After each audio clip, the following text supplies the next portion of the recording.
I never did the math of like how much we actually poop. Yeah. Like how much poop you actually create. Right. Like it's a lot. Yeah. You know? Working with the federal government and how that's changing. But these places have been in trouble for a long time. And I think that's something really special about public lands, is that this is literally the last common ground in this country. People continue going to visit their public lands, keep going with their families and friends and experiencing these places. Well, Gabe, what's this doing in the trail? Yeah, see, I'm out here inspecting, and it's kind of like this trail prism you see right here. See, these trees are, you know, there's no trees growing real close to it. This is a real good example of a nice, healthy trail prism. And you got like up to like 20 kids eating like 7,000 calories a day. There's a lot of shit. This is a pretty shrub. I can bullshit. That's what most botanists do, I feel like. It's just... We're just making up names as we go.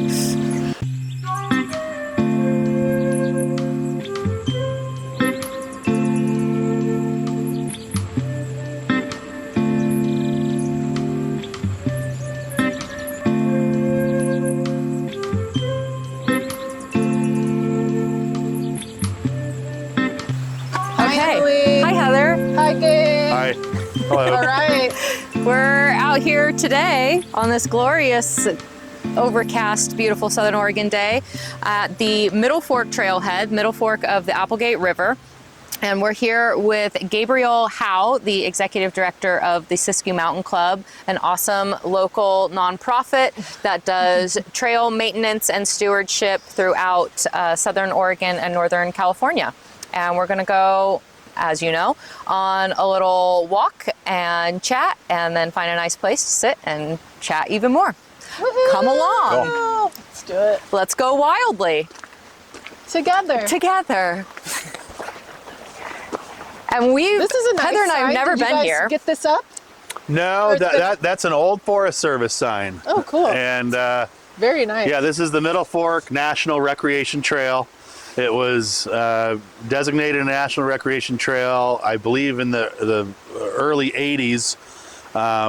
And it connects from here, the Middle Fork Applegate River, all the way into the Red Buttes Wilderness. Wow. Where it has a junction with the Frog Pond Trail, and you can keep going out. So it's been in pretty bad shape. We've been playing whack-a-mole with it over the years. Like, we'll get a section here open, and we'll get a section up top opened, and then it'll fill in again. We'll have to go back. But this year, making some headway. We should. Here, I think certainly by fall you'll be able to hike all the way through without, you know, and how many miles is that? It's about 7 miles. Cool. Yeah. So you just attack it from each end of what you have access to, where trailheads are. Yeah. Get as far as you can. Exactly, and it's always been kind of this like winter or, you know, shoulder season, a little bit of an afterthought. But this year we said, hey, let's get this thing opened up. And so we've been bringing volunteers out here for a bunch of weekends and work days, and have another one planned next week, and hopefully we'll push through. How do you decide what trail you're going to embark on? Yeah, that's a good question. So it's shifting, and sometimes it's the Forest Service comes to us and says, hey, here's some projects that we're really interested in. They're probably hearing about it from the community or from their, you know, field staff who are going out and saying, there's an issue with this trail, and it's a priority. In this case, that's kind of what happened. This was funded under an agreement with the Rogue River Siskiyou National Forest. Money came from the Great American Outdoors Act, cool. Which was a bill passed in 2019. Well, excuse me. Yeah, in 2019 by the Trump administration, and is set to renew this year. So that funding's been really helpful. I was just going to ask you, did it get cut? Well, not this agreement that we're working under to do this trail, but we don't know what happens after that. Yeah, what the future will hold. Yeah. Is this think bunching this up? might be- Yeah. Actually, yeah, just be cautious of that. Okay. Yeah. As you can. Yeah. Just curious, because I know a lot of people are, you know, a lot of people get scared of what's happening, that things are truly going to affect stuff. Yeah. And I'm glad people are.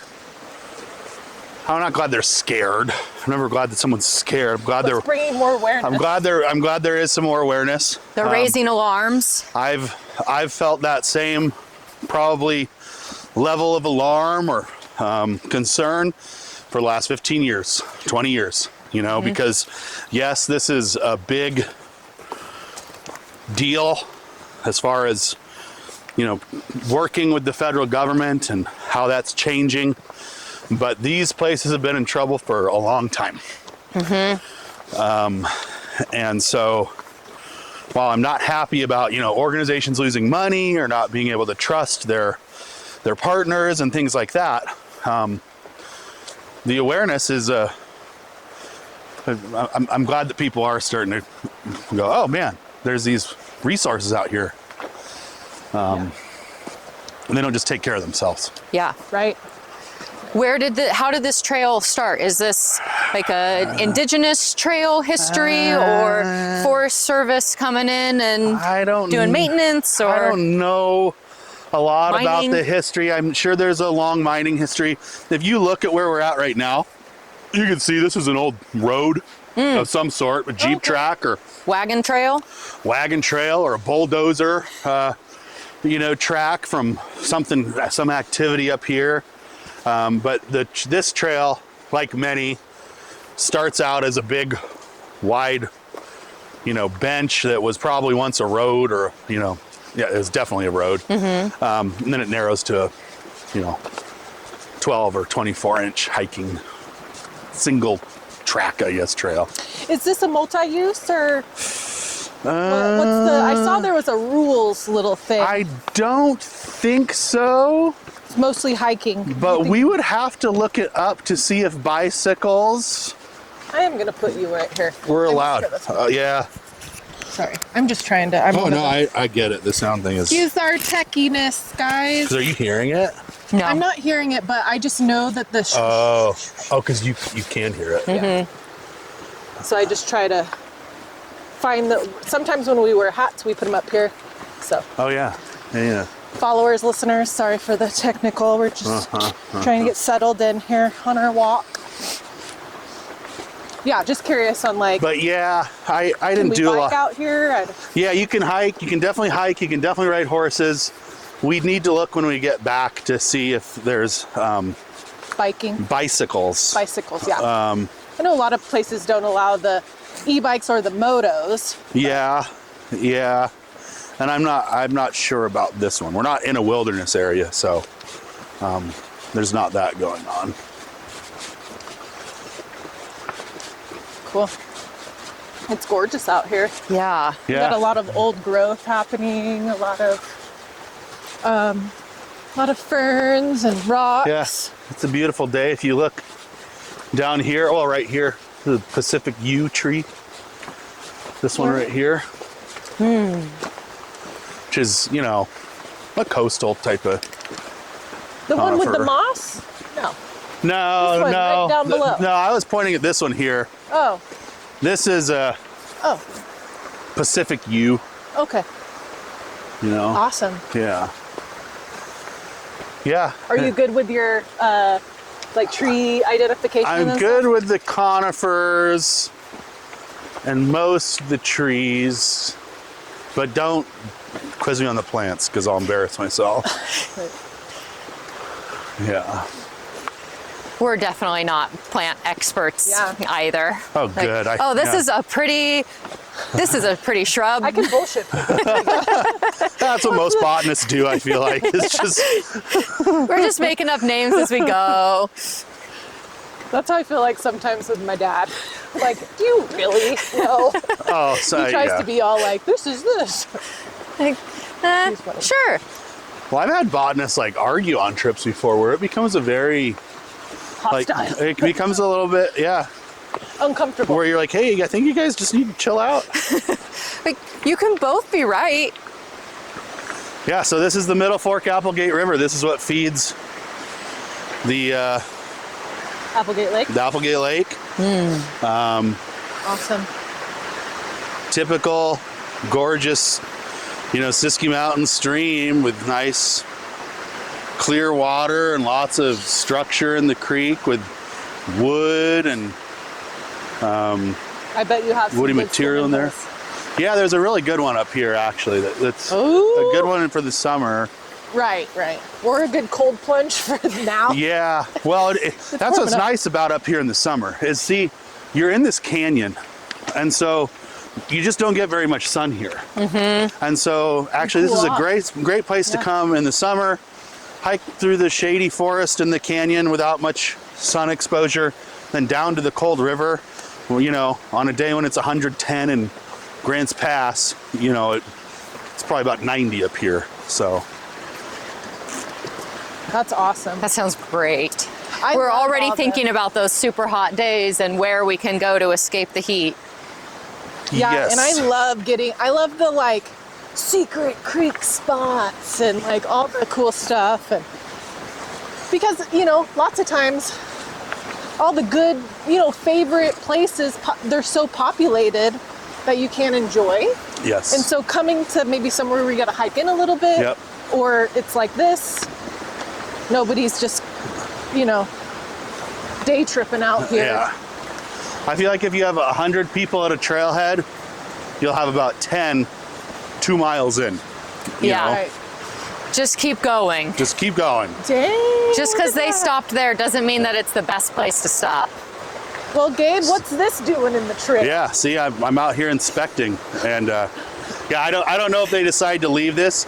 That sometimes we will leave a tree as a barrier. I'm like a forest investigator, right? I love the forest and to try to figure out what the story is whenever something happens, a landslide or a fallen tree. So I look at this and I kind of go, okay, my staff has been out here this year. But clearly they left this, okay? Because when this uprooted, in that time, all this has started growing. All this stuff on the ground that's growing up right around it. This has been here for a while, certainly more than just a couple of months. And so I don't know why it's down. I don't know what the decision was there. Sometimes we will say, hey, if we have a trail where there's an issue with motorcycle trespass or OHV trespass, within the first quarter mile or mile or whatever, we'll say, we're gonna leave. We're gonna leave some stuff. And this, It's kind of like a big speed bump. especially with this, you can just get right around. A person just walking or on a horse, they can just get right around it. So I can get right around this on my little my mountain bike? My mountain bike. sure. Damn. Yep. Yeah. But a dirt bike might have Yeah. a little more. Well, like, and they might think about it too if they know they're trespassing. They might go, oh, okay.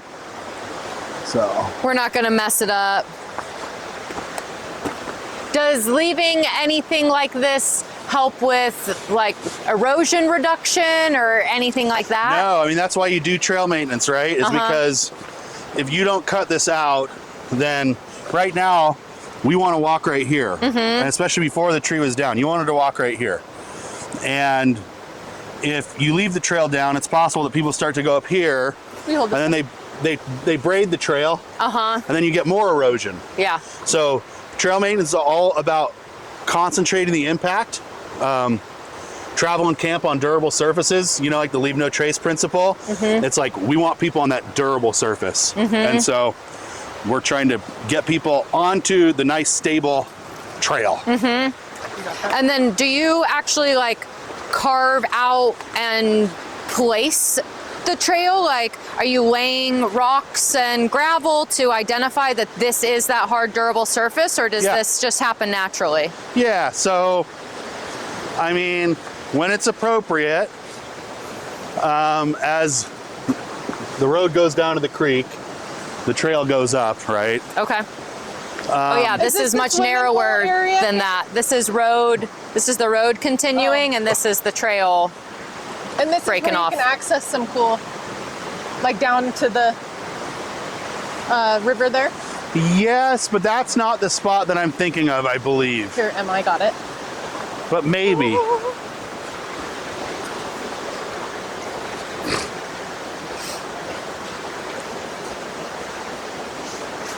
I am seeing a little poison oak. Yeah, lots of poison oak. Yeah, a lot of poison oak. I have multiple outfit changes for the day, so I can get out of poison oak clothes. Do you guys do any plant removal like that? Would you remove poison oak along a trail or invasive species? No, not really. I mean, poison oak is an annual shrub. Yeah. And imagine 10 years went by from right now. And this stuff is starting to fill the trail in. And maybe it starts to feel really outsloped. Or maybe you can't even see it anymore because this berm just fills in, right? You come in here and you take like digging tools and you excavate what has filled in the native trail bed. If the poison oak happens to be part of that, then sure. But you would never come out here with clippers. We typically wouldn't and be like, we got to get that poison oak. Because it does belong here, unfortunately. Well, it's not stopping you, you know? Yeah. It's when brush starts to come into the trail prism and deters people from the path. Makes it an obstruction that you can't pass. Yeah. It's kind of like this trail prism you see right here. See how these trees are, there's no trees growing real close to it. This is a real good example of a nice, healthy trail prism. That's like you're always trying to reach that goal. This nice, clean This trail. is textbook. Textbook trail prism. You can put your arms out. A horse with a pack saddle could come right by these corners and be just fine. You can see where the trail is. You want to stay on the trail. You're not tempted, oh, maybe I can cut this switch back or find a better way. So yeah, this looks really good. Good job, Siskiyou Mountain Club. Good job. 5 stars to your staff. Well, and the volunteers have been driving this little project. So they've spent over almost 350 hours on it this year. Wow. Across how many volunteers? What's your average number of volunteers out on a mission? Probably about 5 or 6. Okay. You get a lot done with 5 or 6 people. Yeah. And they'll come out and spend 3, 4, 5 hours. Yeah, they'll leave. Typically in a day, they'll leave town at about 7. Get out here about 8:30. Work to lunch, take a lunch, put another couple hours in, get to the trailhead, and head home.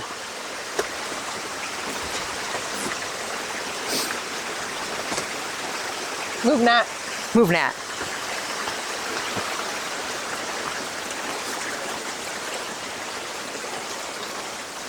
Nice little creek crossing. You good with both cameras there? Yeah.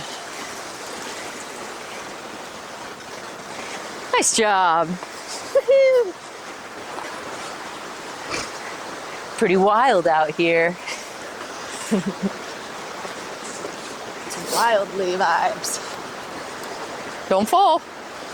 Yeah, it's a little steep. Good sticks. Lots of big sticks out here in the woods. Live sticks. Ooh, that stick got hit by lightning or fire. It definitely burned, but What's that? this burnt out. Oh yeah. Yeah, when did fire go through here in the last few years, or when was the last time this burned? That had to have been. I don't know this specifically. I mean, there's been a lot of fires just real adjacent here. But right here, I'm not sure. You can see that one too. That one's way crispy. Yeah.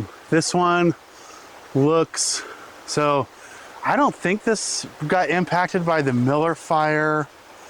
and 17, or it might have been the 2020 Devil's Fire.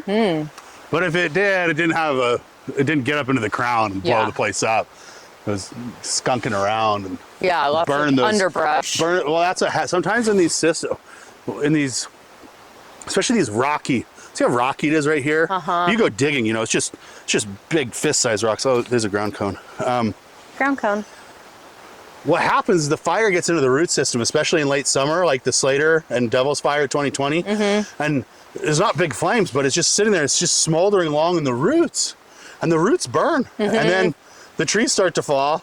And then I've been in sections of forest out here, specifically after the Devil's Fire, where you're just walking about and you fall into a stump hole. Oh my God. Yeah. That's still burning, still smoldering? No, That's good. I don't go you don't fall into a fiery flame. There's some beautiful the gates of hell. Oh yeah. Those are really those are good ones. And are they're like coming out of the roots of the tree? How does a ground cone form? What do we know about ground cones? Forget its Latin name. It's similar to like a snow plant. Okay. And these are fleshy plants. It's flowering right now. That's its flower. They don't have chloroplasts. They don't use sunlight for energy. And they get that energy, whatever that, biochemical process is. They get what they need from the roots of these trees, and they're actually a parasite to the tree, a natural, native parasite. But they copacetic parasite. Yes, they suck nutrients from that tree's root system. Wow, or a symbiotic parasite. I guess is more scientific. I come out here and I forget that I have an environmental science degree and I should know more terms. Kicks back in sometimes. Yeah. I'm like, serotinous pine cones. Yeah. My one term of forest ecology coming in strong. Did more of that. Yeah. I took forest ecology my last term of college, and it was in my top 3 favorite classes that I took through my entire university time, and I almost thought about, should I do another year and just do forest ecology? Because it was so interesting. Yeah. No, there was fire in here. Look. Yeah. I don't know when.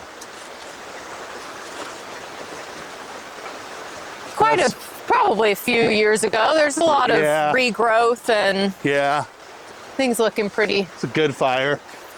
Yeah, that's my biggest thing is I get so scared for the summer fire season. Yeah. I'm like, damn, like I really, truly, I always get saddened when I hear a burn went through places that I love so much. But fire's so important. It's good. It's essential to the ecosystem.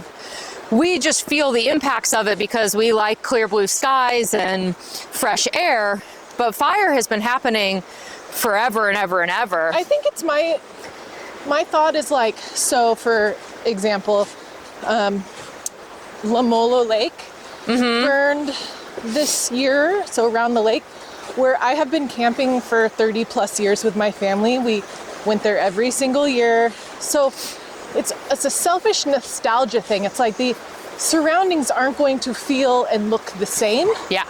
Because they're impacted with fire. So it's more or less like, oh, it's not going to feel the same. Yeah. It's going to look different when you go there. Yeah, I haven't been there yet. But you've only seen it for 30 years of its lifetime, and it's existed for a million years through different forms and faces, and always being changed by fire and earth movement. And oh, cool. So it's a little switchback, you can get down there? Yeah, that's a swimming hole. That's a swimming hole for sure. That's the hole. That's nice. To pick up in the summer, Wow. Wowzers. That's gorgeous. Gorgeous, baby. Nice little waterfall. I think sometimes another way to think of it is we took about a century-long hiatus from fire. And it's like your lawn. If you don't cut your lawn for 100 years, you know, it's going to get really long and dry and combustible. And this idea that summers were always smoke-free and blue skies and thick, thick green forests full of Douglas fir, which, you know, to some people, Douglas firs are kind of like a weed. You know, they grow into meadows and they take away game habitat, and you know, they weren't selling them. And so I've kind of come to think of it a little bit more like that. Like, we took a break from fire. Yeah. We kind of ended up with this. We broke up with fire for a little while. The relationship got a little tenuous. We said, fire. Yep. We need to take a break. Yep. And certainly good intentions behind that, you know. We think it's going to be better for everybody if we go our separate ways. Yep. And yeah, now there's a lot of catching up to do. Yeah. A lot of yard work. A lot of years of life lived separately that we've got to reconcile. I like that perspective, Gabe. Because fire does belong here. The question is, do we belong here? Yes, we do. These old growth trees are so beautiful. Yeah, my read on the story of this trail is what was, when we were on the road, whatever was going on there, maybe a mine down in the river to where it ended. But from there back, you know, at some point they said, all right, we're going to take this. And then beyond there, you can see it's more mature and still looks a little even aged. So maybe this is second growth. I have no idea. But it's not 20 years old or 30 years old. At least 50. Yeah. Is this area in danger of logging or like large scale mining currently or projections into the future? I'm not, from where I sit, no. But, you know, I connect people with national forests, and that's my job, but I don't follow that as closely as some other groups or people.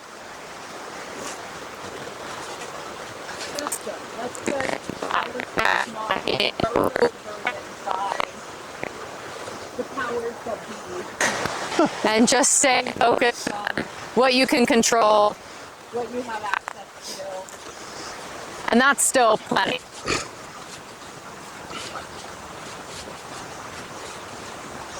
Well, and I don't think it serves us to like speculate either. You know what I mean? Yeah. Like, if I was going to answer your question real academically, I would say, well, we're in a late successional reserve. And so what that means under the Northwest Forest Plan is they could do some commercial thinning or some stewardship work, but they couldn't, you know, come and clog these big trees. And so no, but you know, if you get yourself into the pattern of saying, well, they could, then it's kind of a distraction maybe from some of the shit that is going on. Yeah. Like closing of campgrounds and really things that are really important to the communities, you know? And so that are happening now, today. That are real. Yeah. It's not just speculation, right? There's a lot of speculation out there these days. Well, what if? What could? And I think that that's a really hard way to plan and manage anything. Yeah. That's great perspective as well. Can't get lost in the what ifs, because what's happening now is happening now.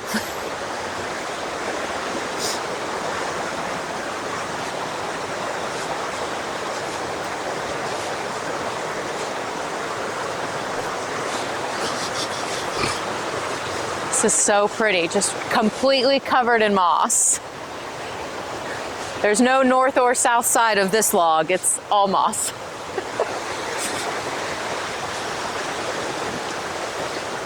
I want to go in front of Gabe for a perspective shift. Do it to it.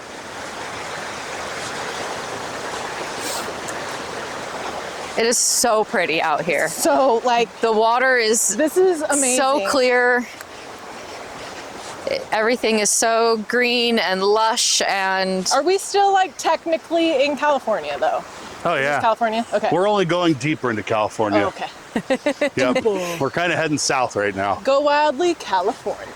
we didn't know we'd get to California so early in our game. Yeah, we passed into California right before that hairpin turn. Okay. Okay. Can I Yeah. go down here a moment? This would be a nice little hole. And is Siskiyou Mountain Club mostly donor and federally funded? Because since you aren't just in one county or state, Sure. how does your funding breakdown work? Historically, you know, if you look at the last 5 years, 50% of our revenue comes from these agreements we have with the Forest Service, and about 50% comes from private streams. Those include major gifts, memberships, sales. You have great merch on your website. You know, great merch and all that stuff. But that's shifting. Okay. That's starting to shift. Yeah, that's For good or for concern? I think in the long term, it's actually going to be really positive because I'm gonna play with this again. what's happened is, you know, basically, so, I mean, I'll just be totally upfront. You can share this and everything. When we went into 2025, we had about $500,000 in receivables on the books of these agreements that it's like there's a scope of work out there on those agreements that says you can go work the Middle Fork Trail and we'll pay for this percentage of that work. It's usually about 80%. And then we had about another $500,000 or up to $750,000 that weren't yet on the books but had been obligated, which means someone has said, yes, this will go to Siskiyou Mountain Club to do this work, but the contracting wizards haven't wrapped that up into a paper document and got it ready for signature. We're really confident that that $500,000 that was already sitting on our books, we're getting reimbursed for work done on those agreements now on a regular kind of time frame. So we really appreciate that, and that the Forest Service they're taking care of that. Cool. Those agreements that would have helped carry us through the next 3 or 4 years, that $500,000 to $750,000 that were kind of obligated but not authorized, Don't know. we don't know. And so that's forced us to really kind of say, hey, first of all, let's be really conscientious about these agreements that we do have and do a really good job managing those and being intentional about, you know, how you get those to their sunset in a good way. But also say, hey, we have to build more community support, and therefore we need to start listening to the community. And what I keep going back to in my discussions with staff and boards, everything, like, don't even think of this as, start thinking of it as customer service. Kind of like when you go into Costco, you know, and that kind of service that you receive, and those reasons you keep coming back. And start thinking of it a little bit more like that. And so what that looks like in practice, as far as what we're doing each year, is we're going to expand some services. And if the community we're listening to the customer, we're listening to the community, and they're saying, hey, we really want this trail open that maybe isn't on our radar because it's not far enough in the backcountry or it hasn't been in our program of work before, but they're banging on the door saying, we want this, we're going to respond to that. And in the long term, in 3 to 5 years, I think through shifting our mindset truly, like it is a shift in how people who run the organization think. Yeah. We can have memberships in 1% of the households in the counties we serve. And what that means is looking at those gifts in the $45 to $250 range from 1% of the households, we're looking, which is a really stable tier of revenue. Once you get those people in about 3 years and you're connected with them and they know you're doing good work and you're doing a good job as an organization, they keep coming back. Yeah, And you're worth their financial investment. You have a partnership with that household. You're doing something for them, and they're helping you. And so, like those commercials on TV where you see the little dog suffering, and you're like, yes, I'm going to give $5 a month. Yes. Yeah, but for trails, you're paying, and now you get to go access those trails. Go access it. And it might mean something like, hey, is there a small campground that the community wants open that's been closed for so long? We have the people, we have the capacity to do that. Like, let's think about those things, right? And I think that for the hardcore, like, backcountry wilderness people who are kind of afraid of this shift a little bit, they're like, Siskiyou Mountain Club, you go into the middle of nowhere, and that's what you do, and this is going to distract you or dilute you. But my answer to them is, well, but this idea of opening ourselves up to the community, it brings more people into that mission. I'm taking you guys on the Middle Fork Trail right now. I'd call this a front country trail. But if you become intrigued and you're like, well, man, like what if, Emily, you want to go up there this summer and cross the river and keep going into the Red Buttes? It's a gateway drug. Yeah. Right? Like we're trying to peddle like the wilderness, but to get people there, they need to be comfortable just going out to their public lands. Yeah. Emily, we are drug dealers. We're pushing trails. We're pushing wilderness. We're trail dealers. We're pushing outdoor experiences. This is the access point. It's like, wait a minute, do not say that. Love that. You guys probably don't recognize this. Most people wouldn't, but people who really know trails well and have been doing it for a long time, this is a historic blaze mark. So at some point, the Forest Service had a standard practice, when these trails were being developed and they were really trying to just keep people along the way. Maybe there wasn't a good path yet. And instead of like a trail marker or a little trail sign, they take a Pulaski and you rough in a long cut, and then you rough in a little shortcut. And then maybe in 80 years or something, this is what you get. And to you right now, you're probably saying, that just looks like a bump in a tree. Or a burn or a fungus. Or that's what it is. This is like mildew and fungus coming out or something. But if you remember this, you'll start to notice them. Cool. And you'll go, that's a historic blaze mark. And sometimes when we're out looking for trails that we can't find, we're like, shit, where is this trail? It's like, there's a blaze mark over there. I think that's a blaze mark. You go check it out. Wow. So sick. Yeah, definitely. Gabe, do you mind if I go ahead of you and get a different angle? Oh, no, please. Angle of the dangle. That's like an OG cairn. It's like an OG cairn. Yeah. But slightly more, or slightly less trace. Oh, and there's another one on there. Well, you are going into the root of a tree. It'd probably be not best practice now.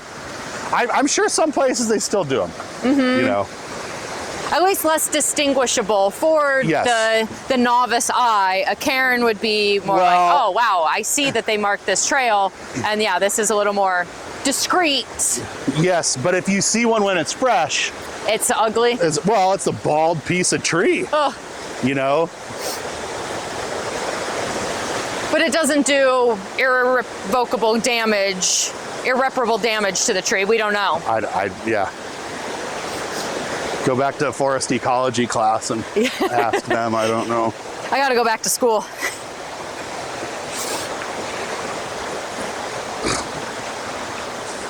You went to SOU, right? Yeah. Okay. Yep. Were you going there when you were working at Indigo Creek? Yeah. When I first started working at Indigo Creek, I was at RCC. Okay. And then transferred to SOU. Okay. And was at SOU, I think 2014 I graduated 2017. And I was working at Indigo Creek 2013, 14, and 15. Cool. Has Will come out here and floated this at high water? Not this one, but the Butte Fork. Okay. I think he has some stories from there you could ask him about. Yeah, he's on our get him in the fall after river season list. Yeah. This is a very cool down log. Yeah. Are we going to be coming up on a spot where it is a little bit More I think chill? so. I think what happens right now is we climb up this slope Okay, cool. where Just we'll checking to get see where we're away. at. Yeah. Is this too much, you think? No, this has been so cool. Well, no, too much sound right here. Right here is okay. Okay, I but would, probably a little much. yeah, I would love to be a hair deeper, but also what we could do, when you said that just the drive up the road, there's some good viewpoints. Yeah. That intrigued me. I was like, well, if we're along the river for this portion, we could just go set up there. Yeah.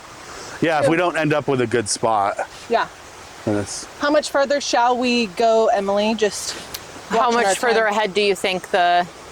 probably about 10 minutes of walking, Yeah, let's just do which that. is 20 minutes there and back. So Yeah. Okay, cool. Perfect. Well, So little I'm trusting. moment Well, of figuring out our plan. I hope I'm not misleading. It's been a long time since I was back here.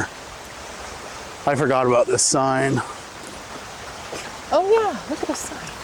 think it has an arrow on it. Sends us away from the Okay, river. Oh yeah, and there's another little trail down that away. Little trail will skip you today, but I'll be back for you. Ooh, this is pretty through here. These rocks, and all this moss.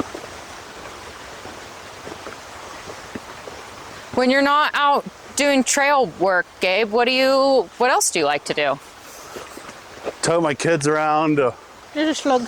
water polo and Oh geez. theater and Nice. music and basketball and All the things. yeah, that's pretty much my life now. Is like Full dad mode. work. Weekends are, pretty busy, and so it's just that time of life, I think, where you're just super busy, man. Yep, it's a Not a lot of downtime, but But full of great, joyful, oh yeah, fun. for sure. got to schedule in that downtime. Yeah, I mean, I haven't taken up playing music again, but I used to play music when I was really young. And music has actually become a big part of my life again in the last few years. What do you play? What's that? What do you play? Well, I don't play. I just listen. But I used to play trumpet and bass and piano and guitar. But a lot of my, I guess, spare time on weekends, I'm like, all right, what's going on in town with concerts and a lot of good stuff at SOU to go listen to. Absolutely. Yeah. And my kids are real into music too, so we share that, and Cool. I like to get them out a lot. I love that. I think music and outdoor life Birds. go pretty hand in hand. What kind of animal is that? I don't know. It looked like some sort of, Some sort of cat? yeah, because it had that tail to the stool. So many of my early outdoor memories are playing, well, I wasn't playing music, but the elders sitting around playing music, singing old John Prine songs and Grateful Dead and Allman Brothers. And though when I was a kid, I didn't know that those were the artists.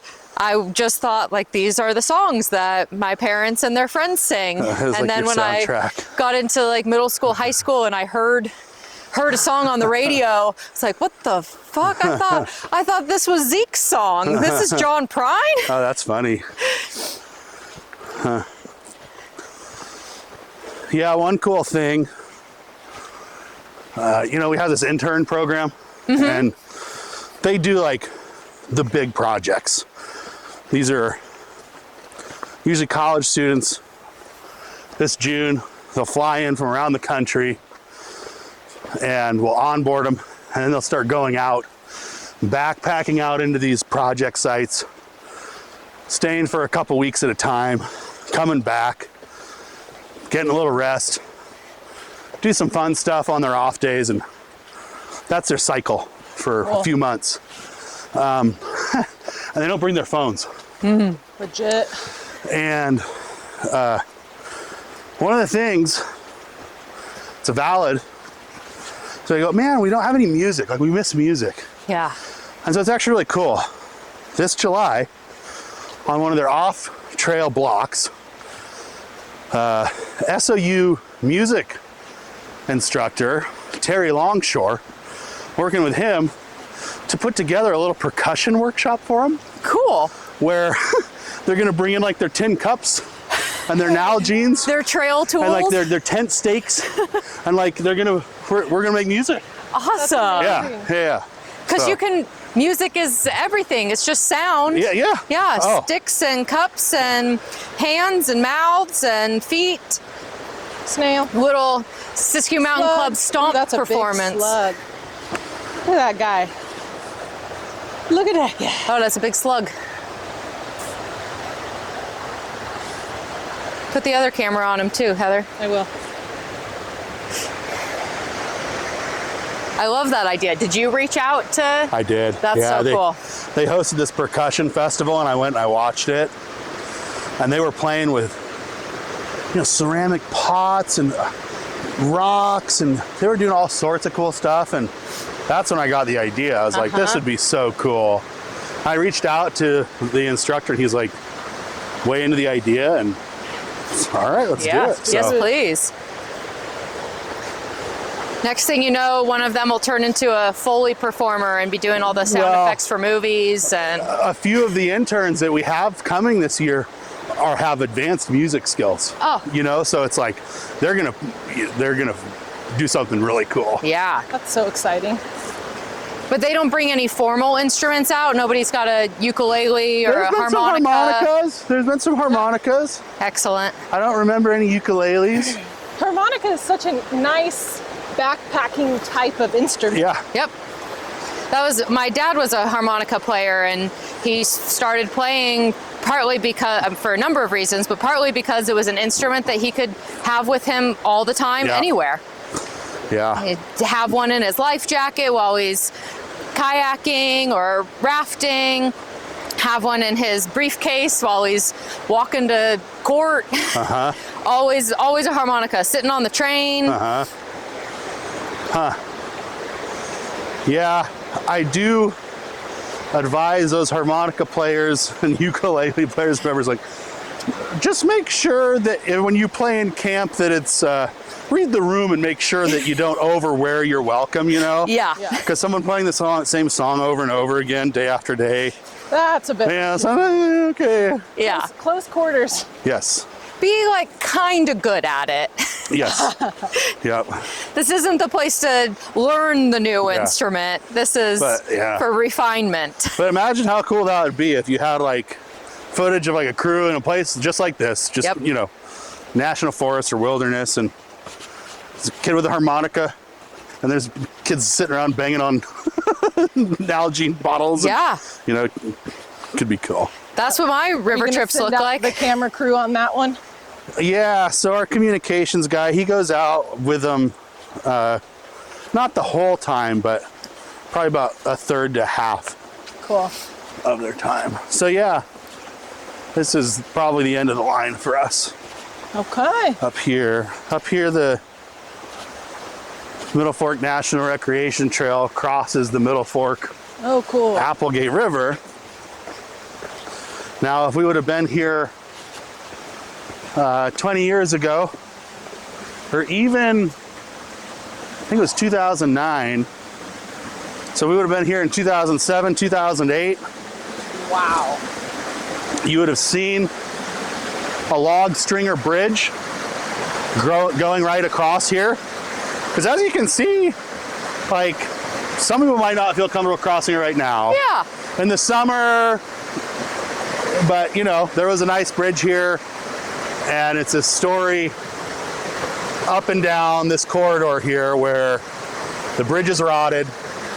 They took them out, but there was no plan to replace them. Making it more wilderness. Yeah. But then concentrating all of the impact and access to one side. Yeah. What's that? No mining. Oh yeah, a little mining claim poster. This spot back here next to those burned trees right on the trail was a pretty quiet spot. Yeah.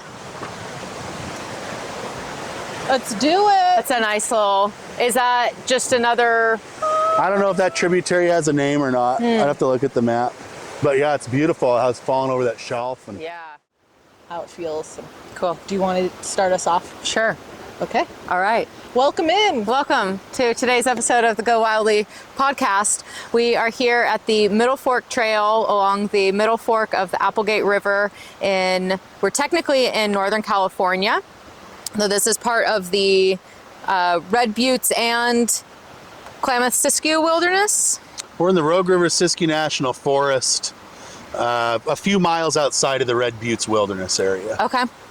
And it is a beautiful day. It's a little overcast, a little chilly. It's like 60, 65 degrees or so. Great day to be outside hiking around in the woods. And we're joined here today with Gabriel Howe, the executive director of the Siskiyou Mountain Club, a nonprofit based you're in Talent now. You just opened an office in Talent, formerly Ashland. And they do trail maintenance and stewardship on wilderness trails, front wilderness and backcountry wilderness trails in Southern Oregon and Northern California. I want to add that you might hear some background noise. We are along the Middle Fork of the Applegate, not Little Applegate, this is just Middle Fork of the Applegate River, up above Applegate Lake here. And so you're going to hear a little bit of river action behind us. Hopefully that doesn't deter you from listening this awesome pod, because it's going to be a good one. It already has been. You should get on our YouTube and check out the companion film to this episode. We actually film walking up this trail. We're like maybe a mile and a half, 2 miles in. We had wonderful chit-chat, conversation, lots of education around just trails in general. We really encourage you to check out that video. Anywho. Yeah, and so now we've got Gabe here with us to tell us about who he is, what the Siskiyou Mountain Club is, what kind of work it does, how he came to found it, and what the outdoors means to him. So take us away, Gabe. Tell us a little bit about yourself. Yeah, thanks for having me. So I'm the executive director at Siskiyou Mountain Club. We're a nonprofit based in Southern Oregon that serves the national forests of Southwest Oregon, Northwest California by helping manage about 400 miles of trails throughout the forests of the Rogue River Siskiyou, the Six Rivers, the Klamath, and we also serve other forests too. That's kind of our home base. And essentially what we do is we work with volunteers, we have staff, and we have a big seasonal program where we go out to places like this and we open up these trails and then we try to share them with the community. So we've been doing that for about 15 years now. And I just really love what I do, and I'm happy to be out here today and not in the office. So thanks for having me. This is a great office to get to do your work in. This is your true office.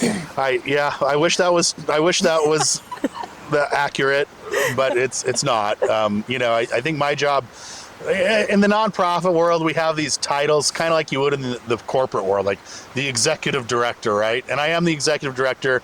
My job is to operate this organization day by day. But I think for most people, as far as running a small nonprofit, it's really similar to running a small business. In that, you wear a lot of hats. You got lots of moving parts. You've got, all those problems to solve, big and small.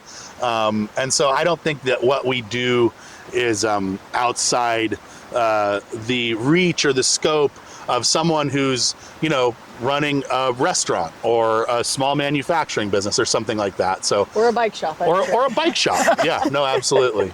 So that's kind of the way I think about it. How did Siskiyou Mountain Club start? Where did you come from before that? And if you could, I want to hear a little bit, if you don't mind, maybe some, like, were you raised in the outdoors and that kind of sprouted this Yeah. love, and then you Yeah. went in that direction. Well, I'll start from the beginning. I grew up in Sheridan, Oregon, on a little hobby farm. It was 5 acres. My mom was a nurse. My dad did drafting, was in the lumber industry. And from a very early age, I started skirting the farm and walking across the neighbor's property into some woods. And, at 6, 7 years old. And those were my earliest experience in what I thought at the time were public lands. They were a place I could go and I could be by myself, and my older sister wasn't bugging me, and my parents weren't bugging me to do chores, and they kind of would forget about me, I think, for a day. And I just explore. I'd explore the ditches running through the farms and leading to this forest and this small creek that was running through. And so very early on, these places became a important part of my life where I felt a sense of freedom that I never really found anywhere else, and still haven't. And you needed that at 6, 7 years old already. My sister, who I'm They all do. Yes, my sister, who I'm very close with now. I mean, I had to get away from her. She was horrible, and so that's kind of how I remember it.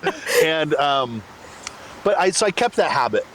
And by the time I was in high school, I'd learned that national forests. By then I'd moved to Boring, Oregon, and my backyard was the Mount Hood National Forest, which I learned was a great place to go and cause mischief. Not a very boring place, despite its name. Yes, and that's when, by my late teens, I really started to get into backpacking. And I started to pull out the map and find places in the Mount Hood National Forest where I could take a girlfriend and, all right, let's go overnight. And it was, just wonderful. Great experiences. And I grew up rafting the wild and scenic section of the Rogue. That's where the Southern Oregon connection comes. Were your parents rafters? Yeah, my dad started taking me at a young age on kind of a guy's trip, but by the time I was in my teens, the whole family was coming, and I was rowing boats, and my grandparents lived in Ashland, so I knew the area. And then in 2005, I was 21 years old. My wife and I were living together, but we weren't married yet.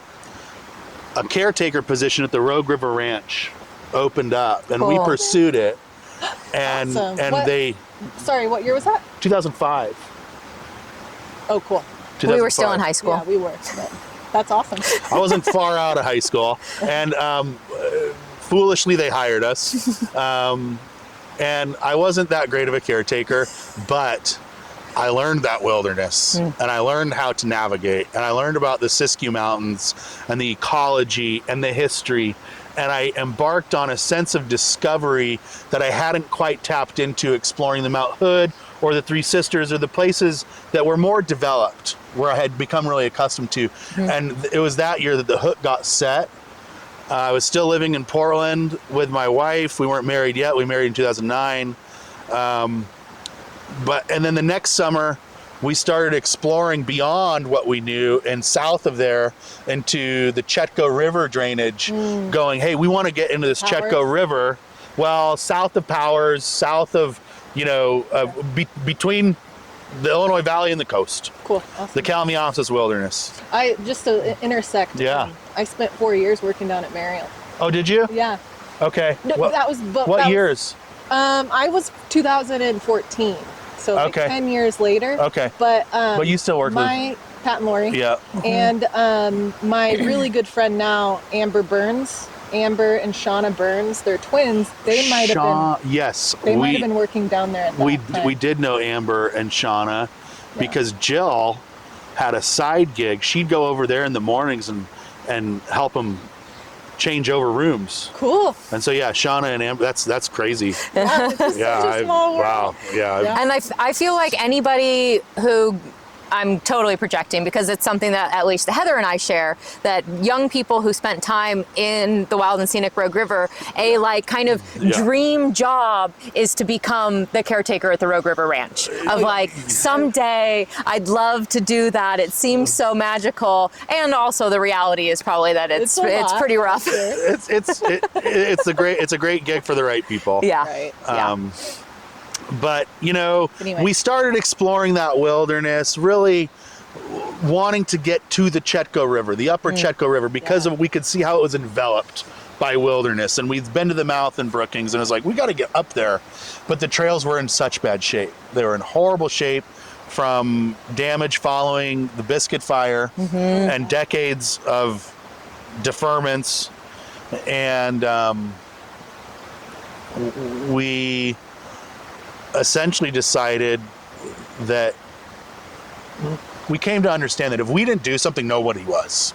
There was no, you know, we reached out to so many entities and people and agencies and, you know, anyone who would pick up the phone was like, oh, who cares about these trails?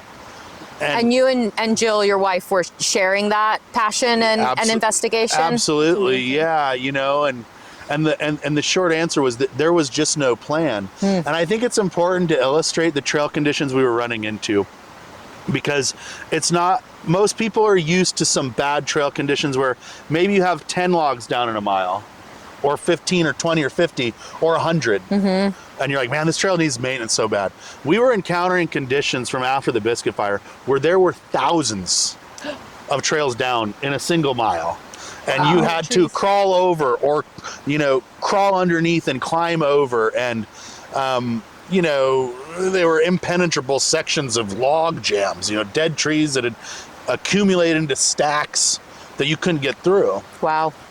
And so we started just to kind of think about it and figure out what would it really take to do this. And we knew that it was wilderness and you couldn't use chainsaws, and we'd gotten that far.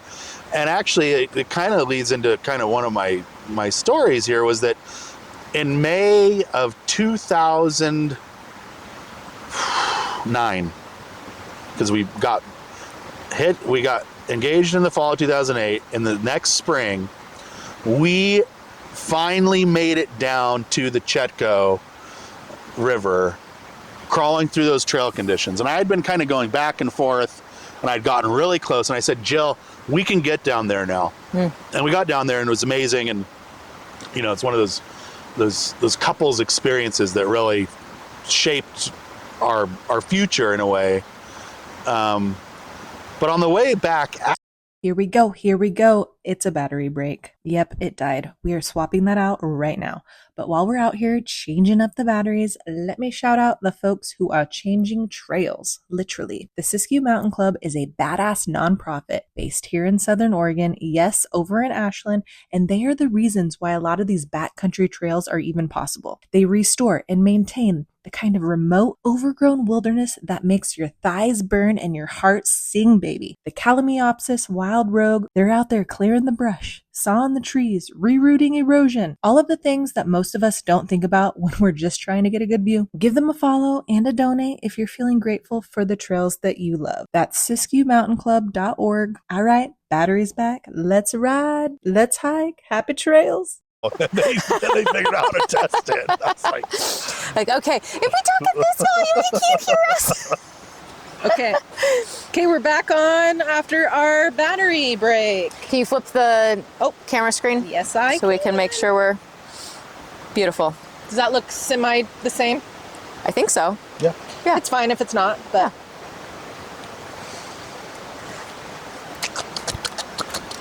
that's the magic of this podcast. Yes. In the wild, for the wild. Yeah. Okay. So where were we? We had got to the Chetco. Yeah. And we were walking out. Ooh, that's a little not the same.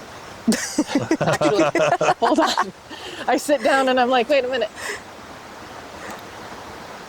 Ugh. I was so Technical captivated by Gabe's story, I really didn't look at the camera until I heard the battery die.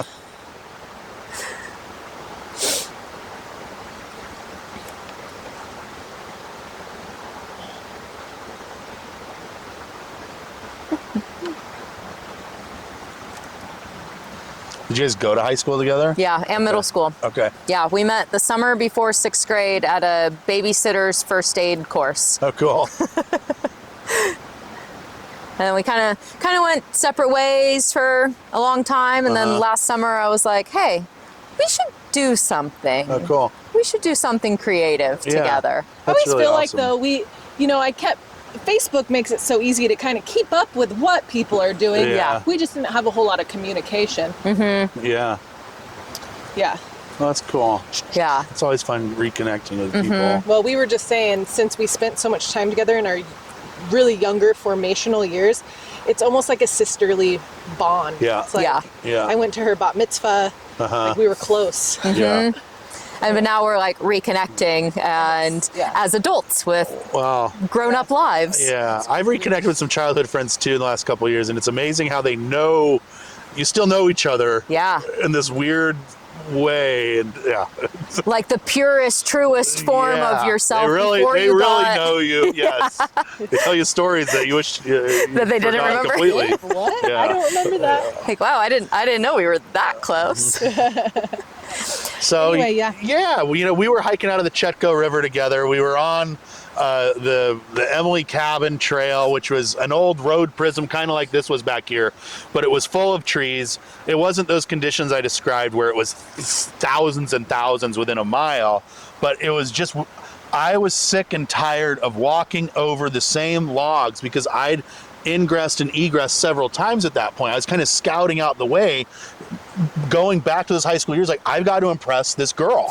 Like, I've got to get her down to the Chetco, and if I don't, she's just gonna be pissed. Yeah, she's already engaged to you. You got to show her what she's signing up for. Exactly. So I had kind of served that role on the way out. I was just sick of it, and I remember being kind of cranky, and I just started taking logs and rocks and branches and whatever it is I could, and I just started throwing it off the trail.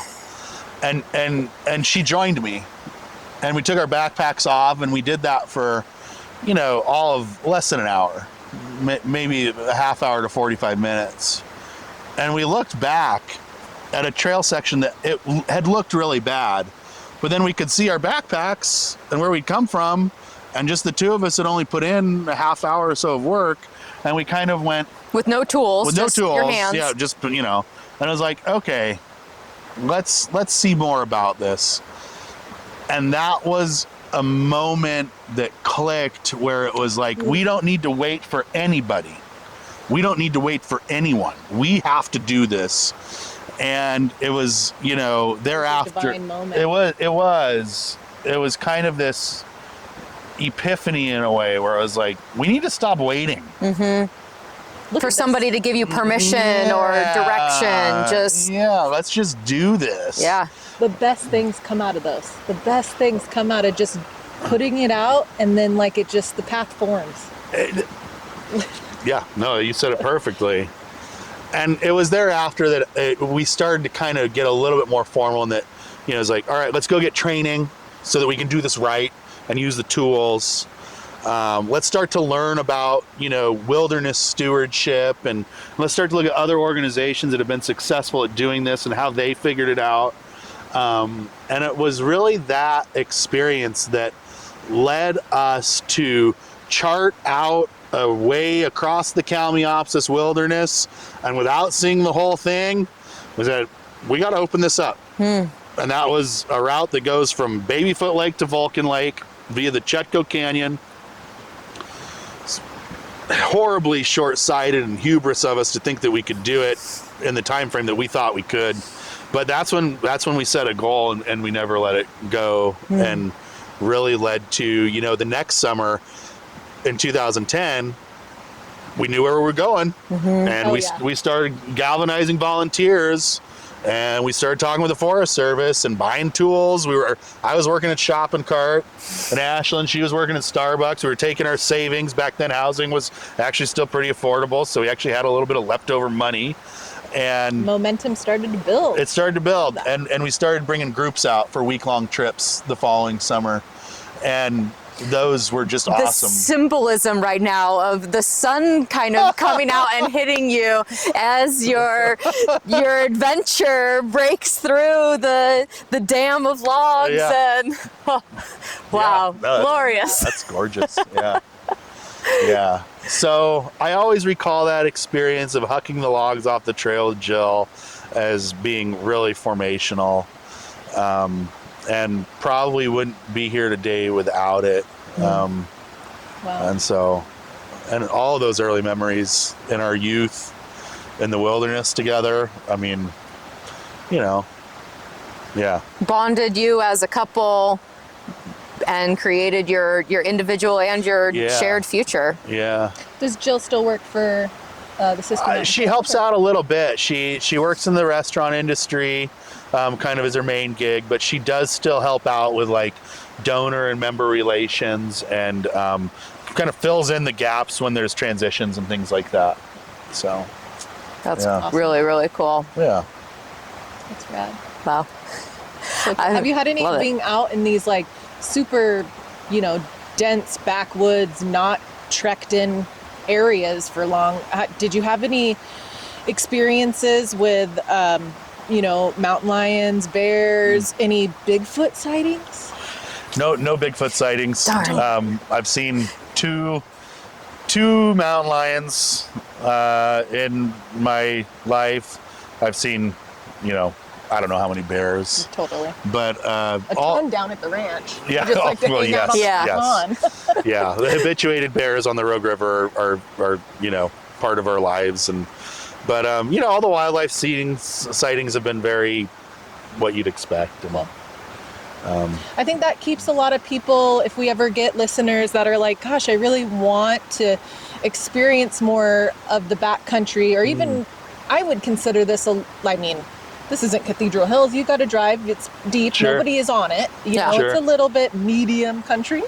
Sure. And that's the number one. I think people are so scared of animals. Yeah. They're and they don't understand that that's so low.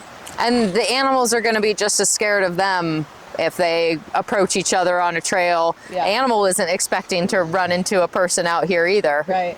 Yeah. No, curious. I'm afraid of poison oak, ticks, Mosquitoes. mosquitoes. I'm scared of all the little things. I'm scared of all the little things that, crawl into your sleeping bag and But things those like ticks, that. they can leave a lasting Oh my impression. gosh, Yeah. no. So can poison oak. Yes. And Oh my God, yeah. Yes. So, yeah, but I'm glad that you guys are addressing that, because there are, we've lost a lot of these institutions that used to be really active in just getting everyday people who don't have exposure through their families or their work to public lands. And so I think that energy's built over the years, because the Boy Scouts aren't as strong and the Girl Scouts aren't as strong, and all those institutions. Oh, you guys, the battery died. So we're going to swap those out, because even in the wild, we come prepared with fresh batteries and other really cool stuff. While we're locking that fresh energy in, go ahead and hop on over to our Instagram, TikTok, and YouTube. That's where the trail or the river really gets twisty. The behind the scenes, real-time chaos, unfiltered detours. The pod is the story, but the socials, that's the wild ride. Meet us over there. And a beanie. This has been a wonderful spring so far. It's just been so mild, and we've gotten good rain, and All right, we had not a battery Good water flow. situation. We had a SD card full switcher up, so We're just filming so much. We're filling so many gigabytes. anyway, we were just on the whole that what prevents some people from coming out and outdoors is being scared of the wilderness and the predators and stuff. And then when the camera was off, we kind of got into a little bit of a rant about, I said, hey, I think that's a lot of times what the people that grow up in cities and people that are so rooted in the city life and culture and the hustle culture and corporate, and they don't get out enough into the medium country, back country, to really ground them per se. But then you said it's happening even in the small communities. Yeah, I mean, I think almost especially in the small communities, because Lots of the communities where we serve, they're depressed. The schools are having a really hard time. Any of those extracurricular institutions like Boy Scouts or Girl Scouts, or there used to be more clubs in these high schools and things like that. Those avenues aren't active anymore. And then one of you said it, well, it's the iPad kids. It's the iPad parents. Yeah. It's the iPad parents, because the way we get introductions to the outdoors is through other people. It's through family members, it's through friends, or it's through those institutions. And so if we don't start bringing kids back out into public lands, we're going to have even a further generational gap than we have right now. And I interact with families routinely who are in a situation where grandpa went out and hunted, the son didn't fish or hunt or whatever their pursuit was on public lands, and now the grandpa is trying to get the grandson out to close in that generational gap. And so that's hard. It's so hard. And what's going to happen otherwise is that you have fear, where people become fear of what they don't know. They become afraid of what they don't know. And you have another institution called the internet that is willing to capitalize on people's attention and send them to places, but has no interest in providing them the education. So these apps that cost money, that send people out, is not a substitute for a good Boy Scout leader who takes a troop of kids out and says, this is how you take care of this place. Because those apps and that institution on your phone, they don't care. There's no accountability. They're not here to steward the place and to take care of the place. They're there to make money. And so if we hand that access over to those institutions, I think it's a horrible idea, and we have to do something to get ahead of it. Have you thought about any entrepreneurial thoughts? I don't know if you're like this. I'm very much like, of course, with my own children, I try to bridge that gap, but unfortunately my son, it's like we're busy, and it's busy hustle culture, and we're doing our things. I try my best. But do you see any or have any ideas to bridge that gap yourself? Any tips? Yes. I mean, well, as far as for the viewers, for them to do it, I think that where I've really come to is this place where we're really good at opening up trails. We're really good at it. Like, no one can do it as good as we can. We have the institutional knowledge, we have the tools, we have the infrastructure, the relationships. We've been doing it for 15 years. We know how to do that really well. But what we aren't doing very well is bringing that community out to the places. And so as Siskiyou Mountain, is the executive director of this organization, I've put more priority on certainly at least exploring the idea of partnerships with not starting from scratch. Because I don't want to start anything from scratch. And you already did that. I already did that. I don't want to do that. I want to go to the YMCA and be like, we want to take your kids out. Or I want to go to a church and be like, let's go out, right? Yeah, absolutely. And so that's, I think, a missing piece of our model right now is getting kids out. Right now, we work with people who are 18 and over, and if a youth volunteer wants to come with their parent, then great. We want those people here, but we don't do anything to really target those folks. Yeah. That's such a good idea too, just to, bring people out. When you were talking about that, I was like, how can we wanted to make this podcast into some sort of a community base as well, right? Yeah. Like center around group hikes, or maybe like a guided hike type of situation. And even with my own personal brand that I've been building for the last few years, I'm essentially a guide to Southern Oregon. I do restaurant stuff, so I'm, doing more like tourist centered stuff.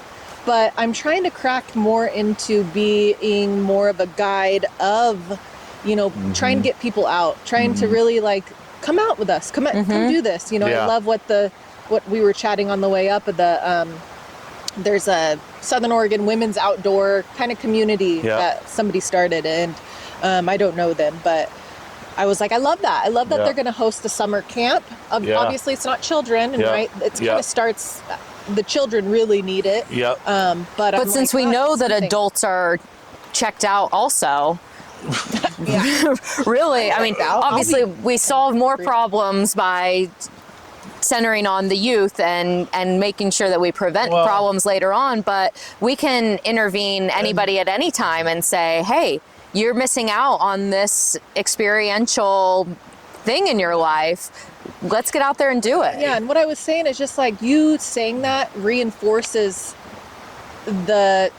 my thought of like, I need to do that. I need to figure out a way to host a, more guided outdoor. I have people reaching out to me all the time. What trails? What camping sites? I mean, I literally do. Yeah. And you saying that, it just affirms that I need to do it. I need to there's get a market for it. There's the appetite for it.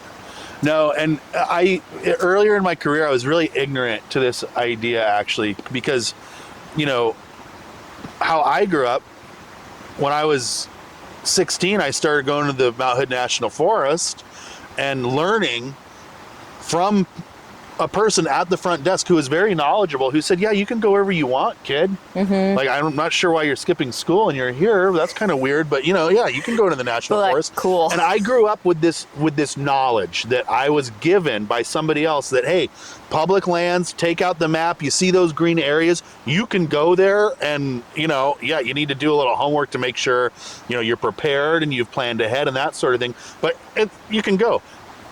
I used to kind of operate under the assumption that everyone had that experience. Me too. It's bullshit, because people don't have that experience. Yeah. And if you don't know and you grew up without that public lands exposure or without those influences, then you kind of go, well, I mean, can I just come up the Applegate and park a car and camp? I don't know. I don't know. Yeah, I get that. When I get a question, somebody will DM me, and sometimes, and I'm not thinking judgmentally about it, but I'm like, wow, this is such a easy, fundamental.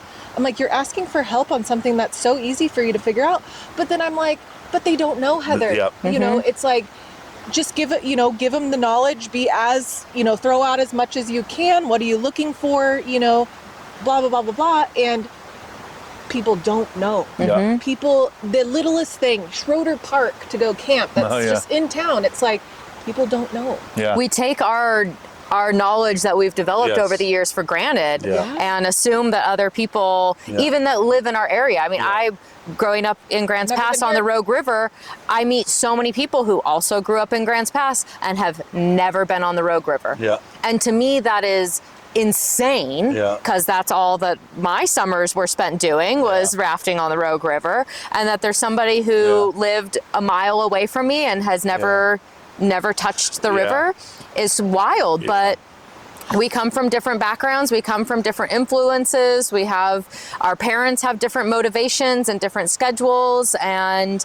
as long as we can get people introduced at some point, any intervention time is a good time to get outside. So, and I know we only have a few minutes, so I want to talk about this, an idea that you're kind of leading me to, which is this idea that we're living in a very divided country right now. People are going, I can't believe that there's people who vote like this, or I can't believe there's people who vote like that. And I think that it's really, we're speaking to something that's really universal, in that once you kind of start to think about that person's background and their experience and how they got there, it's pretty easy to realize, well, I'm not actually that special. If I would have gone through that same process, maybe I'd be feeling like that too.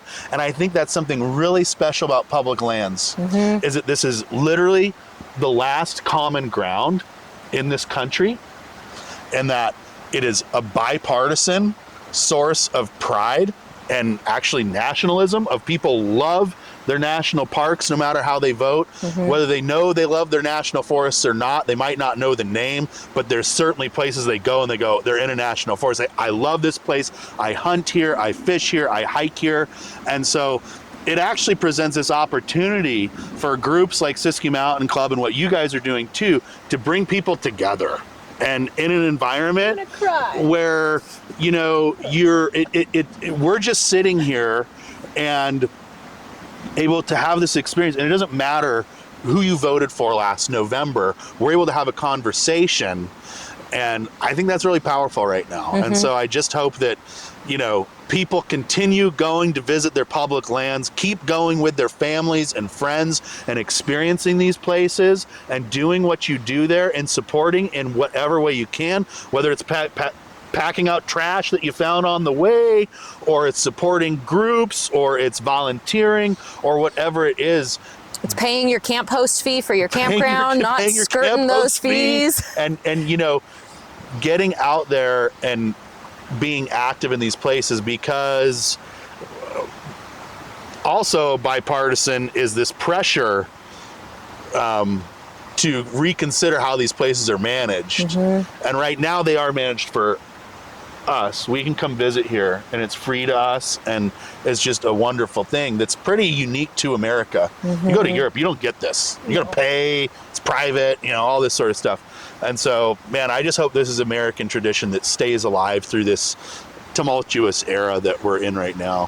This is true patriotism, is saying this is our land, this is my land, this is your land, and we want to conserve this and protect this for future generations and for all living things to be able to thrive and live happy, joyful, fulfilling lives on this planet that we live on. One of our, I feel like, one of our podcast kind of goals too. We've had so many conversations.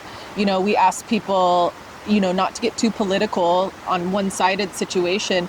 And we almost talk about it on a daily basis. It's like, that's what I love about this, you know, growing this podcast community, whatever it turns into, we're in the infancy stage, is that the common ground part of it. Everybody can share that love for the outdoors, and it doesn't matter, you know?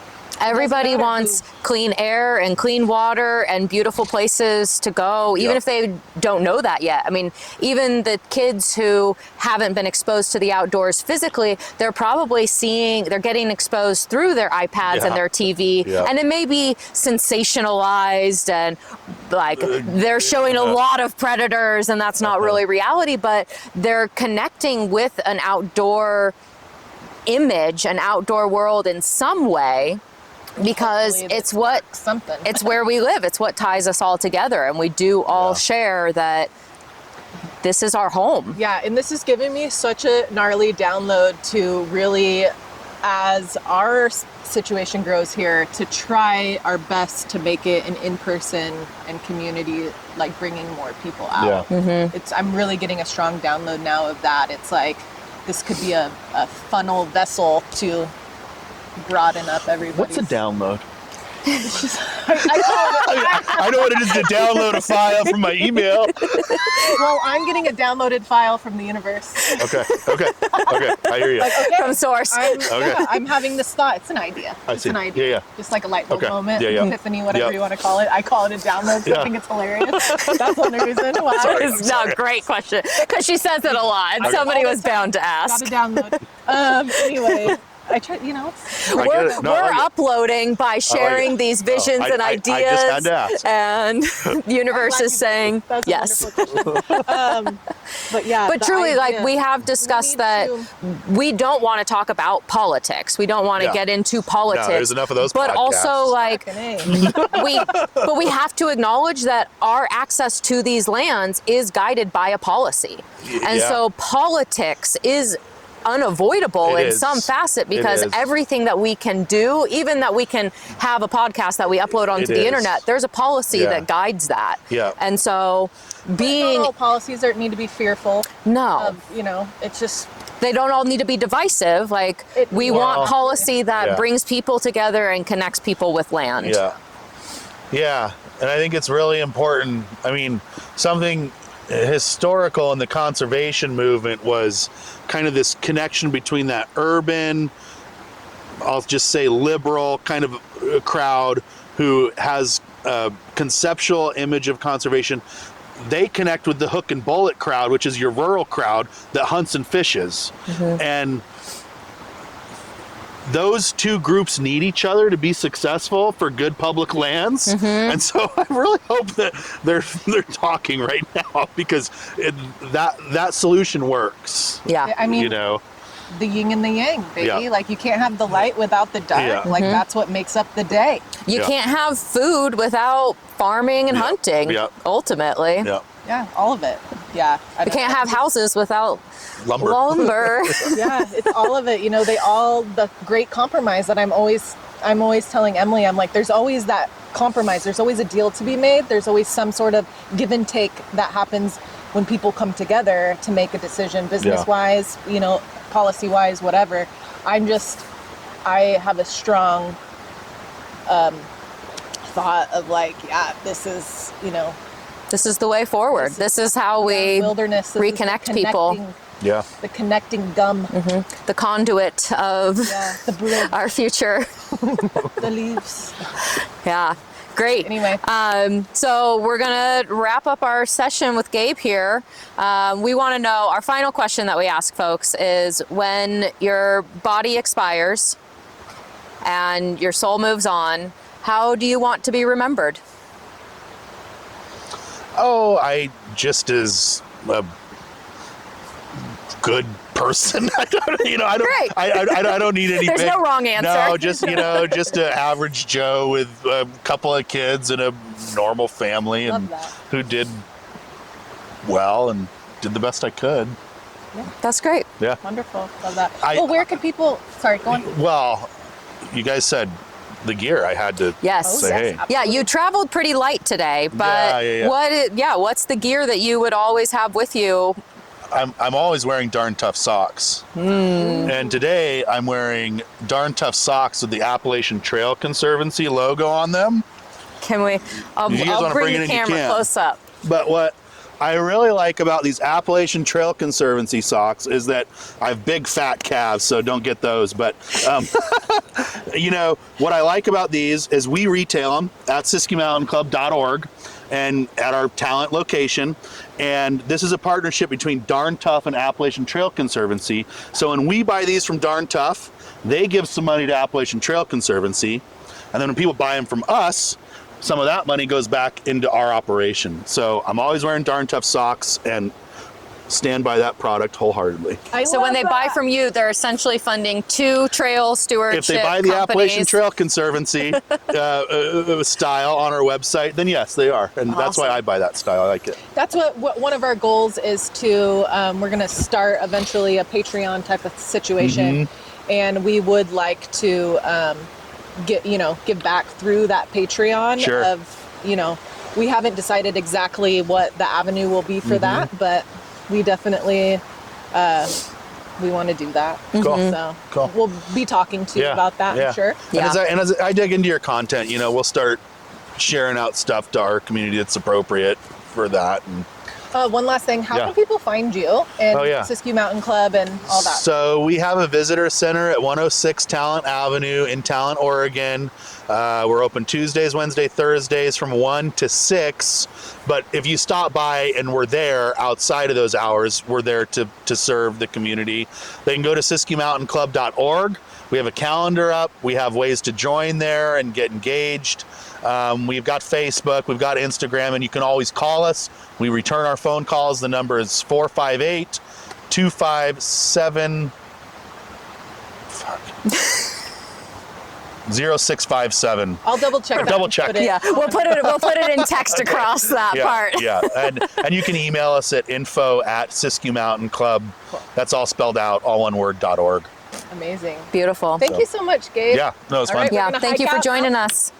We're gonna pack her up, hike her out. Great to know you, to have known you for over a decade. Yeah, I know. But Well, get to actually sit down and Wait, deep squat, Emily. oh, it's a little. I don't know if we can.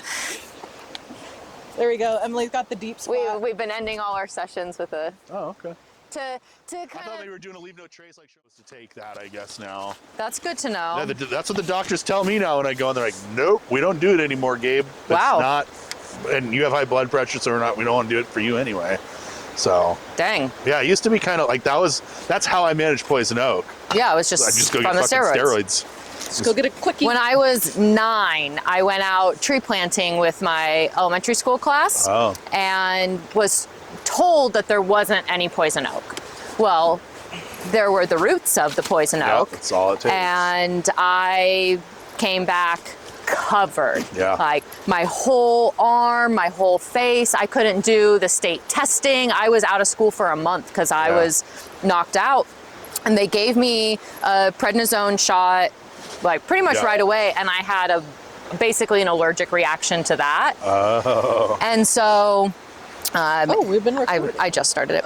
And so from 9 till literally last year, I didn't do any steroids and just would deal with it even when it was on my face. Yeah. And then last year I got it, like my eyes were swollen shut and I saw it coming right away. I knew that poison oak was coming on. So I went to the doctor the moment that I saw anything coming, got a steroid shot. Oh, and they gave it to you? They gave it to me. Huh. It didn't improve me at all. Really? I continued to get worse before I got any better. Wow. It was, so now I'm like, ooh, that's snail on shit. It's doing its job, right? Ew.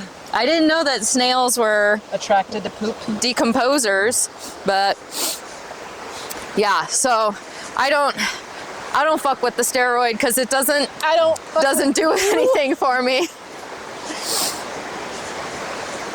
I just try to stay out of it, but that's when I get it too, is in the winter. Yeah. When I don't notice it and I get into it. Oh, look at this. It's just an empty Quartz. branch. But I still get it from those, and burning it. If I'm ever around it burning, Yeah. I get it really bad. I've gotten it from hugging someone. Yeah. Dogs. Yeah. I get it from people's dogs. Yep. Williams hippies.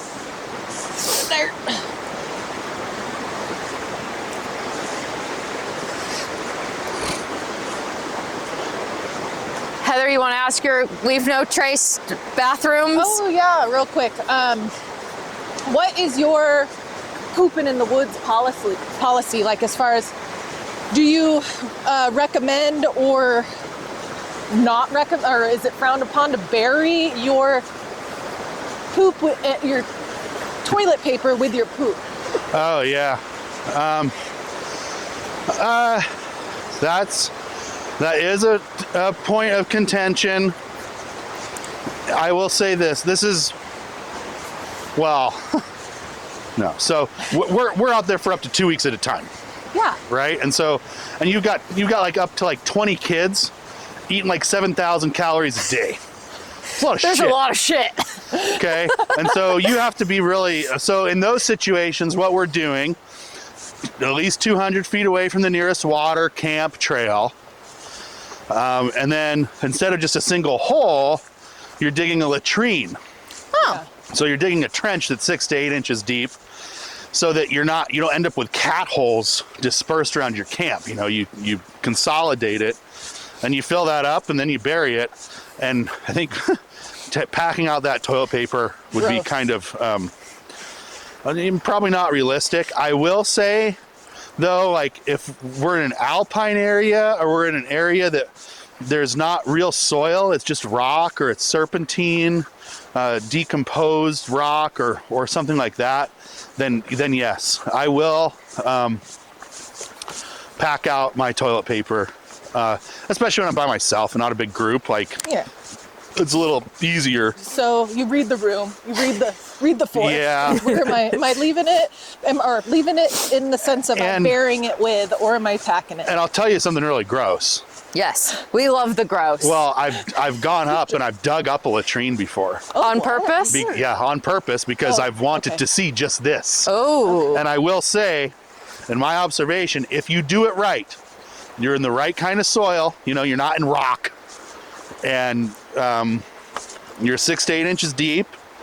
In my observation, it absolutely decomposed. And that was about a three seasons in between. Okay. Wow. Interesting. From when it was established to when I went and dug it up. Have you ever thought about bringing any of that, like, when you guys are out, maybe you do this, I have no idea, but the like the bokashi breakdown that helps break down that matter quicker? Like, you can just get like a little baggie.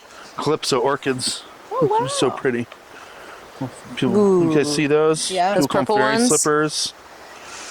Yeah. What are they called? Calypso orchid, or Calypso bulbosa is the Latin name. We love a Latin name. Calypso bulbosa. Yeah, if you look at the front of it, that's kind of the show piece. I'd have to refer like Leave No Trace literature and research about that one, but it would be unintuitive for me to introduce something like that into the natural environment. Oh yeah, you don't know. Without really knowing if there is research on that. Certainly, if I was using a wag bag or I was packing that material out with me anyway, if I'm packing my own shit out, then yeah, I'm gonna put some chemicals in there and you know. But it would be counterintuitive for me to leave a chemical in my hole. Right. I don't know. I think bokashi is just like essentially mycelium. Yeah, it's a mushroom base. Oh, it's fungus base. So it helps break then it down. you get yourself into introducing potentially species. Right. Yeah. That's what I was gonna. And that sort of thing brings up a great point, for sure. So I'm really hoping, because I mean, you know, as you start to learn about developed recreation in our public lands is mostly sanitation. That's mostly the name of the business, is you have to figure out how to deal with people's shit. And I'm hoping, life. People's shit. It's just part of life, right? Yep. I'm hoping there's some technology that comes out in the next 10 years that alleviates that pressure on the agencies. They will. It's like a Men in Black zapper Something, that you just man, because, vaporize the shit. we spend a lot of money in these public land agencies pumping bathrooms, and you know, you got to do it. Yeah, got to. Yeah, that everybody shits. Fun little story I have of I used to go to these like music festivals that they're called Mutant. It's called the Mutant Festival. Have you ever heard of it, Emily? No. Mutant Fest? So it's a dispersed camping music festival. Cool. That we just, you know, they would just pick a spot randomly all through, I think, Washington, Oregon, California. The one year that I went to, did I go to 2 years? I might have went to just one and did some offshoot ones. But I mean, they, you know, these are kind of, if you've ever heard of the word drainbows, they're like the rainbow gathering, but drainbows. Oh, the D. Drainbows is that like a Trustafarian? I know what the rainbow gatherings are. So so it's like that, where they just find a spot and post up. But this is electronic EDM music. Oh. Okay. And they're kind of like shitty people. That's why I call them like drainbows, you know?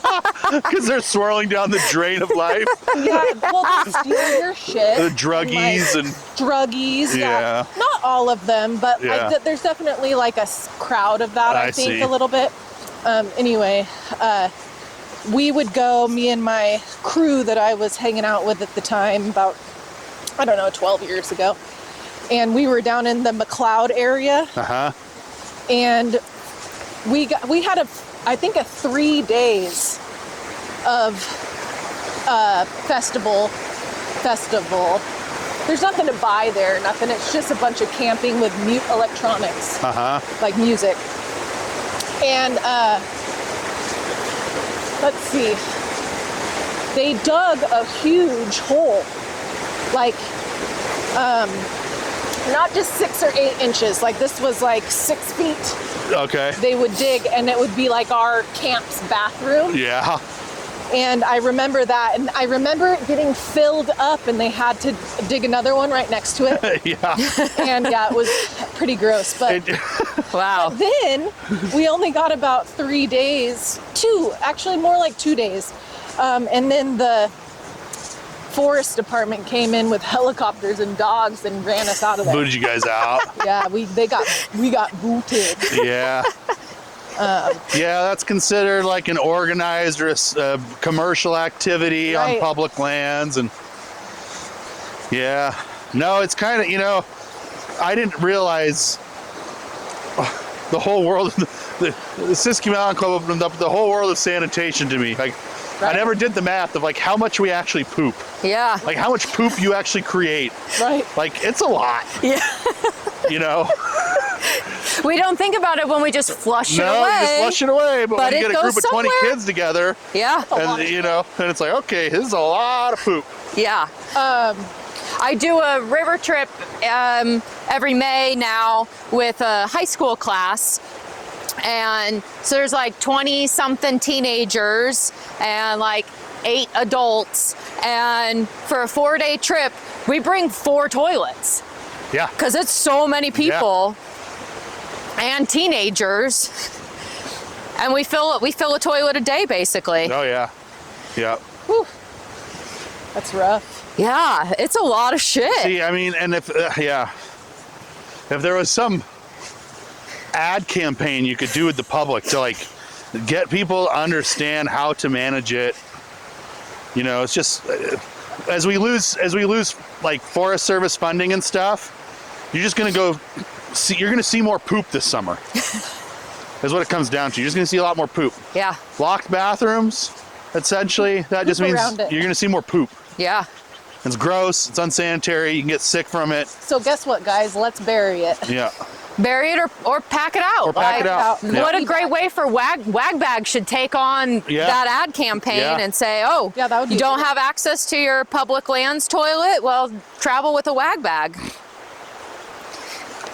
Yeah, they should be campaigning the shit out of that. This Campaigning the shit out of that. Yeah, if that was my company, I'd really be capitalizing. Yeah, Wagbag, rest stop. I'm more interested in like the king version of like, you know, for that dispersed camper, you know, a really nice toilet that does some of the dirty work for you, maybe with some of these mushroom spores or whatever, so that, you know, the average Joe just feels real comfortable just taking a big dump at their campsite and, you know, then dealing with it. Because it's not going to go away. It's not like we're going to stop shitting. No. You know, that brings up a good point, kind of switching subjects a little bit on that same vein, is, you know, humans have been around for centuries. Thousands of years. Thousands and Tens thousands of of thousands of years. Where's all of our bodies? You know, are we good? Yeah.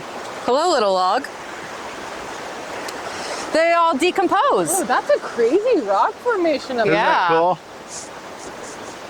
Yeah, it's the geology that really lends itself to this steep canyon, Yeah, you know? yeah. Anyway, Yes. that's a conspiracy theory that I like.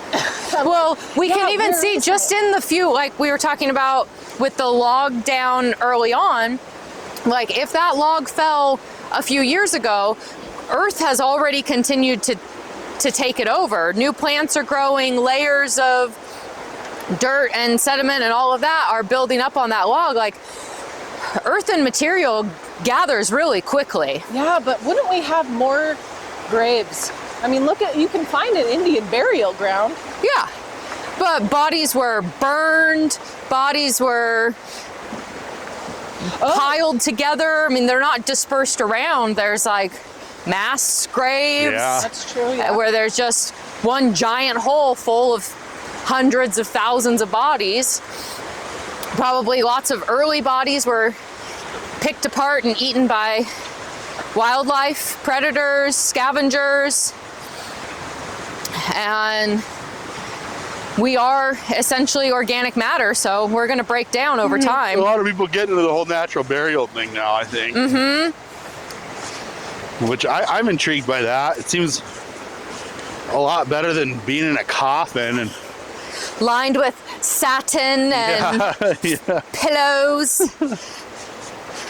Yeah, just wicker basket. I would like to be cremated. You want to be burned? Yeah, because I want to go places. I want my kids to sprinkle me out places. Well, even if you're buried and decomposed, your matter then becomes part of the soil, and then you're in the water plane, and it all cycles back around. That's true. That reminds me, they just did a that burn that went through Heart Mountain area this last year. Oh yeah, that was a big one. There's a aspen grove down there, or not aspen. Yeah. Or yeah, maybe. I think there is aspen over there. There is, but there's another little spot, a wooded spot. I can't remember what's. It's a grove of some sort. Okay. There's a couple headstones there. It's like colonial, like sergeants or whatever it was, died right there, so they buried them. But that burn went through, and it burned all the brush down by this creek, and they found a ton of Native American remains. Oh. That were all like in that big brush area for however many years. Huh. And when I heard about that, I was like, whoa, that's bizarre. Like their bones? Yeah. Wow. Yeah. So, do they think it was like? Well, obviously a mass killing of some sort, and they just dumped their bodies down by this creek or whatever. Yeah. Have you spent much time in that area? I have, yeah. You have? Yeah. Yeah, I've only been once, but I really liked it, and I want to spend more time there. It was 2020, and it was all super busy. It was like that spring when everyone else had the same idea. Yeah. Get out and adventure. Get me out of this place. That was kind of the great thing. I think there were a few great things that came out of the COVID years, but great and also detrimental, is that people realized, oh my God, well, we don't want to just sit inside. Let's go be outside. Yeah, we don't have jobs now. We have all the time in the world to go explore and adventure, and finally got people out into wilderness, but then also places were way overcrowded. Yeah. And vandalized. Yeah, destroyed. What we saw at the bike shop was just a super high of the COVID years. And then, gosh, last year and this year were fucking bad. Yeah. Like, just industry, you know, we went from that spike of interest in the sport, cycling as a whole, and then down to, you know, everybody got their thrills out. Yeah. Or like, how often do you need to buy a new bike? Right. It's something that you invest in once every few years. Well, and then. So do you run a bike shop? Yeah, we have Bike Craft there in Grants Pass. Okay. Cool. And you're saying business has gone down in the last couple of years? Yeah, it's leveling out though. I do have to say that this last year we've leveled out to more pre-COVID numbers. But we took a big, I would say we took a big like fall hit when everybody went back to work and everybody got their bikes and everybody well, so went how back much of indoors. that business is new bikes compared to like maintenance, new wheels? 50-50. 50-50? Yeah, only because retail side of it is larger. It's a larger ticket. Uh-huh. Right? Yeah. And then usually maintenance, tune-ups, replacements and stuff is a smaller ticket but more volume. Okay. Yeah. And so they really balance each other out. Like we couldn't have one without the other. Well, and the more bikes you're selling, the more maintenance you're doing, right? Right, yes. And we try to be the most community oriented that we can be, you know. Yeah. Like we have a bread and butter, we call it the bike fam. Bread and butter bike fam. That's how we met Larry.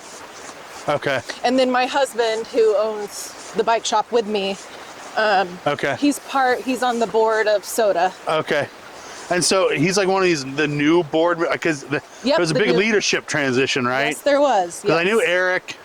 Yep, Eric. I knew Zach. Goodweiler. Yeah. Yep. And I know I've met a nice Larry. last name. And I've met who's the gal? Sierra. Her brother was an intern for us a few years ago. Oh, I think she might have mentioned that. Yeah. He's a good kid. Yeah, cool. Well, that's cool. I'm glad that I'm glad that there was that transition, and that it sounds like you guys are doing good work. And it's, it was kind of a piece that Sean and I thought about, hey, should we take this on? Sean wanted to take it on, but with running the bike shop, and then we found out we were pregnant. It was just so, there was too much on our plate. So we're really happy that some of our really good best friends took it over, and they're so enthusiastic about it. They're always, I mean, they're out almost every weekend doing something. Some of them came to one of the trainings that we put on, and so it's, I'm really happy about that, because some people are like, well, there's too many trail groups, there's just too many of you guys, and I'm like, oh, great. Like, I do not feel territorial about any piece of trail. If someone can go maintain more trail miles, then good. And they're getting into some cool inventory, like that Mule Mountain Trail. That hasn't been touched, and I don't even know. So I think it's cool. And especially when the precipice for you being seeing trails and nobody's doing this, so we have to.